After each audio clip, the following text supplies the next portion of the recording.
Bowling না batting নিয়ে batting ব্যাটিংয়ে আমরা উই আর কনফিডেন্ট ছিলাম যে আমরা পারবো জিততে, যেহেতু ইথান ব্রুকস ছিল, তো ওদের কোনো সাব্বির ছাড়া কোনো অপশনও ছিল না, তো আমরা কনফিডেন্ট ছিলাম যে আমরা নিতে পারবো রানটা।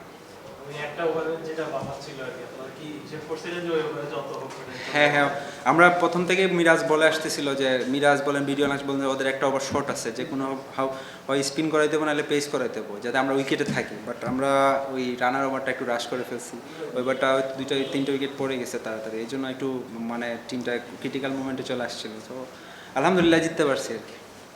প্রথম ম্যাচে ভালো এতটা হয় নাই, বাট আজকে কনফিডেন্ট ছিলাম যে আমি যদি পাওয়ার প্লেতে বল করি যাতে টিমকে একটা জায়গায় নিয়ে যেতে পারি। তো আমাকে ক্যাপ্টেন কনফিডেন্স দিছে, তো আমি আমি আমারটা দেওয়ার চেষ্টা করছি।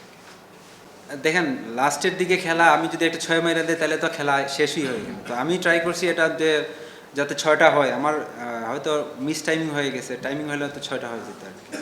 এখানে হচ্ছে অনেক ডিউ হচ্ছে মাঠের মধ্যে, বল গ্রিপ করা যাচ্ছে না।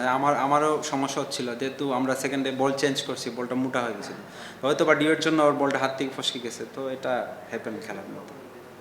গতকালকে হারার পরে আমি একটু বাইরে ছিলাম, তো সবাই আমাকে বলতেছিল, ওরা আফসোস করতেছিল জিততে পারলে ভালো হতো। তো আমি বলে আসছিলাম ইনশাল্লাহ আজকে জিতবো। তো আলহামদুলিল্লাহ ওরা সবাই মাঠে এসে সাপোর্ট করছে।